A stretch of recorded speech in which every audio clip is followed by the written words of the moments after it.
Alright guys, my name is MetaGoblin and today we're going to be counting down the top 10 most overpowered spells in Classic World of Warcraft. Just before I jump in, please do give me a quick follow on Twitch. Since Classic launches, I'm going to be streaming over on Twitch a lot more. And if you're watching this video and you're a little bit annoyed that I haven't mentioned a spell that you consider to be very overpowered and should be on this list, then be sure to get a discussion going in the comment section below and tell me how much I'm wrong. Anyway, let's jump into the video. The thing I've tried to do with this video is, one, not feature spells that have been on different videos, that I've come across anyway, and I've tried to pick one spell per class just to kind of leave it a bit fair, which means some of these might not be insanely overpowered, but they're probably one of the most overpowered spells in that class's toolkit. So let's jump in guys. First of all, we have a paladin spell called Lay on Hands. Okay, heals the target for an amount equal to the paladin's health and restores 550 of their mana, drains all of the paladin's remaining mana in the process. Let's be honest guys, Lay of Hands is basically a cheat code, right? It's so powerful I feel like I'm typing a health cheat code into a Grand Theft Auto game. It's essentially a self-resurrection. It's providing you can actually cast a spell fast enough, it is basically a self-resurrection. It's an extra life. Paladin, they have a number of seriously overpowered raid-saving abilities like this, but their drawback is usually their extremely high cooldowns to make up for that. For instance, Lay of Hands has a 1 hour cooldown which can be reduced down to 40 minutes with talents. Also, Lay of Hands is so OP that if you use Lay of Hands in a duel, it's basically globally considered cheating, right? And if any paladin uses Lay of Hands in a duel, you're basically a scumbag and the duel is forfeit, and everyone just kind of naturally accepts that.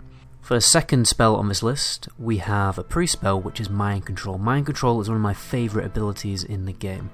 Okay, let's read it out. Controls a humanoid mind up to level 62 but increases the time between attacks by 25, lasts 1 minute. This is probably the only spell in World of Warcraft that still hasn't seen its full potential. If you think about it, there's hundreds of different humanoid mobs in the game, there's probably even thousands on the retail game, and Blizzard have basically given priests the key to all of these mobs, right, and all their unique and individual spells and abilities. Throughout WoW's history, this spell has had a number of seriously overpowered, exploited kind of opportunities, which have been, quickly hotfixed before it became incredibly game-breaking. But the funny thing is that it still happens today in retail. People still find little bugs and exploits to use to really exploit mind control to give them an edge in, a competitive environment like raiding or PvP. So let me give you some examples from back in vanilla. In the Scarlet Monastery, you can basically mind control the Scarlet Wizards, who have an arcane explosion of about 150 damage on a 1 second cooldown that you can just spam and just wipe groups of it. It's actually insane. I've heard stories about people mind controlling a healer mob, like a healer humanoid mob in a Blackwind lair, in that kind of trap room where it's really annoying, you're really slow and you have to walk across all those traps. And basically it gives the user an instant cast spammable heal, right, to just keep the entire raid alive. It's basically a cheat code, right? Back in Heroic, the days of, sorry, not back in Heroic, but back in the days of heroic farming dungeons in the Burning Crusade, this is from my experience, I used to actually use Mind Control to control one of the warlocks, and I used to buff my entire party with a very high shadow resistance buff, which I would stack with my own shadow resistance protection spell, which would basically make us completely immune to the Shadow Bolt AoE spell from the Grand Warlock Nevercurse, whatever his name is, which normally, that mechanic, if the fight lasted that long, would literally cause a wipe because it's quite difficult to deal with, but I could just negate all that damage by stealing a buff. There's also melee orcs in that dungeon which you could mind control and cast as spammable melee AoE attack, which are just one-shot packs. I've seen some footage I'll put up on the screen right now of a guy mind controlling the Alteric Valley bosses, well, the kind of battleground outside the battleground bosses. And apart from this, it's obviously very useful in PvP because you can just force people to jump off cliffs and to fall to their death. I mean, overall, it's just a really fun gimmick ability which can be exploited from time to time. I mean, tell me about more overpowered exploits that you've come across, with mind control in the comment section down below. For number 3, we have Chain Lightning, okay? Hurls a lightning bolt at the target, deal nature damage, and then jumping to additional nearby enemies. Each jump reduces the damage by 30%. Affects total of 3 targets, right? Now this might be a strange one for people who aren't very familiar with vanilla and have a lot of experience with vanilla, because we're talking about an AoE ability, but AoE abilities were a little bit different in vanilla because very often they were actually used to increase single target DPS, because for some odd reason they actually did better damage in a single target damage scenario.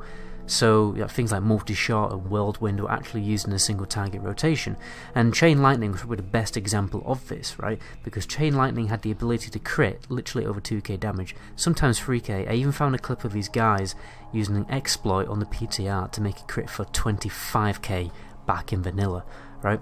Most people have probably seen an Elemental Shaman montage by now. You know, Orcbit has a really good one he's just uploaded, and Hamsterwheel has another good one.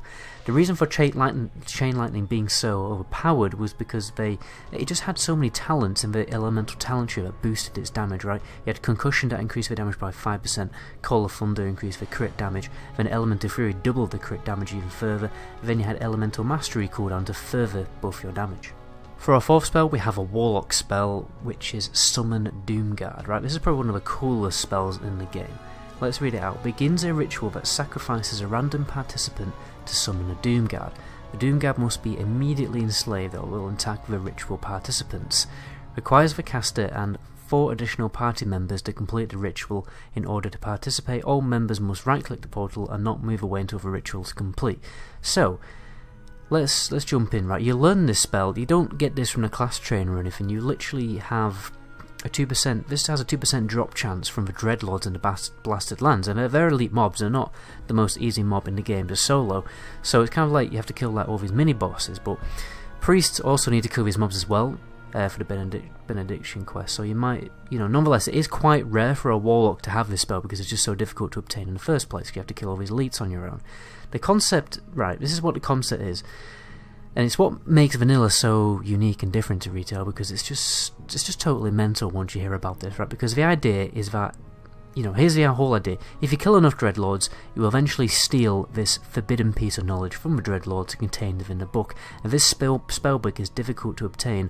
It's difficult to obtain for a reason, because the power of summoning a Doomguard is way too powerful for any mortal to literally comprehend, which is why, when you cast a spell, you actually die in the process, and another party member will also be sacrificed. So, I'll put some footage up so you can see what it looks like. So, once you've basically learnt the spell, the plan of action is to first summon a Doom Portal, which is basically a small altar. Then you and 4 other party members channel the power of the portal together, and then this Doomguard is summoned, right? You will probably die in the, well, it doesn't, I think sometimes 2 people die, sometimes 1 people die, it needs testing. Because this spell just hasn't been used very often, right? But I've seen people die, 2 people die when you cast this spell. So the idea is that you pull a soul stone on yourself, right? So you can res yourself and enslave a Doomguard just in case you die. However, the problem is that the enslaved Doomguard isn't actually that powerful, and I don't think you can bring it into raids.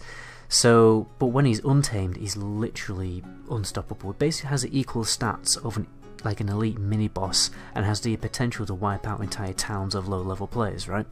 So it's a bit of a strange, immersing lore gimmick spell that is, fairly difficult to obtain in the first place. And I see it personally, I just see it as like a bit of a stupid, gimmicky, well, not stupid because it's awesome, but it's a bit of a gimmicky party game, Doomguard roulette, right? If you got like 10 groups to do this at once in the middle of a storm or something, you'd probably be able to wipe the entire server, or just even crash the server, but quite possibly. For number 5, we have a druid spell, which is Dire Bear form, right? Shapeshift into a dire bear form, increasing melee attack power by, which is based on your level, armor contribution from armor and leather items increased by 370%, right? Stamina increased by 25%, also protects the caster from polymorph effects and allows the use of various bear abilities. So, dire bear form, its use is mostly used in PvP, but imagine a few skilled Resto druids use it in PvE situations. In my opinion, this is like another cheat code spell, because you basically have you press one button on your action bars and you become a good geared protection warrior instantaneously, right? Your health is bumped up, your armor is bumped up, and you have like the equal armor of basically somebody fully decked out in plate gear. Like druids use this trick a lot when basically they put the hots up and then go into bear form while they might pop their own defensive cooldowns, and basically use it while you pop your offensive cooldowns. I've seen like people duel on retail, people still use this trick. Like if a warrior pops his recklessness, they pop into bear form, because bear form is so overpowered, it's soaking up all that damage, right? It's just still a trick even used today, so it doesn't even matter what spec you play, you still always have access to die bear form. So for number 6 we have Wing Clip, which is at a first glance probably not that overpowered, but wait until you get into it, okay? So inflicts 50 damage to the target, reduces target's movement speed by 60% for 10 seconds. So first of all, the reason why this ability is so overpowered, it's obviously because this is a spammable slow ability with a very long duration. It's probably like the equal slow debuff as a hamstring, but hamstring costs rage. We can just cast this like instantly and never really run out. So it made it ridiculously easy for a hunter to basically kite other people away. Now there's another cheeky reason why this spell is overpowered, right? So as you probably know, weapon proc effects or RNG effects or guaranteed hit effects, right, they're caused by weapon hits. Every time your weapon swings, it has a chance for something to proc. This will either be your white damage or a special attack damage. So this means that each wing clip has a chance to cause that weapon proc again. Since it is a spammable special ability, this meant that wing clip could be exploited to increase the proc chance of basically all weapons or abilities, trinkets, all that kind of thing. For instance, there is a hunter on YouTube who has dual wield dragon call, right? Dragon call swords, and he forces the weapon to proc like 3 times very quickly with wing clip, so that it creates a stampede of emerald little dragons, and it's pretty cool. You should go and watch it out. For number 7 we have a mage ability, and that is Cold Snap, right? When activated, this spell finishes the cooldown on all of your frost spells, 10-minute cooldown. I also feel that this spell is basically a cheat code. You imagine, right, you're playing a single target player game like Skyrim or something, there's a big fight ahead and you know about it, and then you make a save game before the fight, and if you lose you can just load that save game, right? And then you try again. Basically, Cold Snap is basically the same kind of concept. It's a full cooldown reset for all of your frost abilities, right? You make a mistake, you can start it all over again, or you can use it to just do a hell of a lot of damage. It's absolutely essential for winning a duel because you can exploit it. You can exploit the effect to get 2 ice barriers, which means you'll be able to easily soak up about 2k hit points of damage. And you also get to reset Ice Nova, Cone of Cold, stuff like that, to essentially get to pull off 2 really quick shatter crits in one go, and obviously you can reset Ice Block as well, so it's pretty overpowered. For number 8 we have Blade Flurry. Increases your attack speed by 20%, in addition attacks strike an additional opponent, lasts 15 seconds. Blade Fury is, probably one of the best cleaving abilities in the game, next to like sweeping strikes. Back when cleaving, was much less of a thing in vanilla, AoE and cleaving is a sparse tactic because you commonly just pulled aggro from a tank, so you didn't want to annoy the tank and cause a wipe. So this ability is used more in a single target, it's used more of a single target cooldown at endgame, because it is still functional as a single target cooldown. It's pretty useful. However, it does shine the most when you are probably doing actual cleave damage, but you're probably going to be more likely doing cleave damage when you're soloing content. This ability becomes practically game changing when you finally hit high level enough to unlock it. Alright, firstly, it increases your weapon speed, which will stack with Slice and Dice, and will even stack with a Troll Racial, and later on in the expansions will stack with Bloodlust and Heroism, right? This basically means, and also means, all of your white damage is copied over to a second target. Every single white hit and every single special attack hit is duplicated, right? It lasts 15 seconds, right? That's quite a wad of time. That's basically how long it takes to kill one mob. It's quite a long time. And it's just insanely strong for an offensive cooldown, because it only has 2 minutes, right? 2-minute cooldown, and the duration is really long. It's like kind of retail standard cooldown, right? It's more on par with retail cooldowns, since vanilla cooldowns are normally quite long and double the duration of what they are in retail. And yeah, I mean, there aren't many. Basically, this cooldown just flat out doubles your DPS, right? So there's not many cooldowns that have the power to do that. For number 9 we have a warrior ability, which is Retaliation. Instantly counterattack an enemy that strikes you in melee range for 15 seconds. Melee attacks made from behind cannot be counter-attacked. A maximum of 30 attacks will cause retaliation, right? This ability really shines when you're leveling up. Warrior can be like a little weak in the early stages of leveling until you get like a little bit of decent gear, and taking down more than one mob was pretty scary most of the time.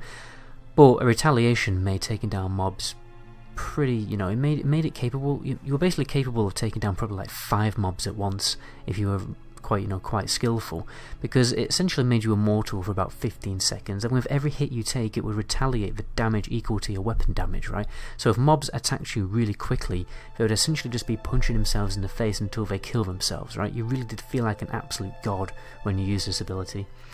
And yeah, in PvP, however, it didn't seem the same kind of benefit, because most people were just like, they'll see you pop Retaliation, just leave you the hell alone because they don't want to mess with it.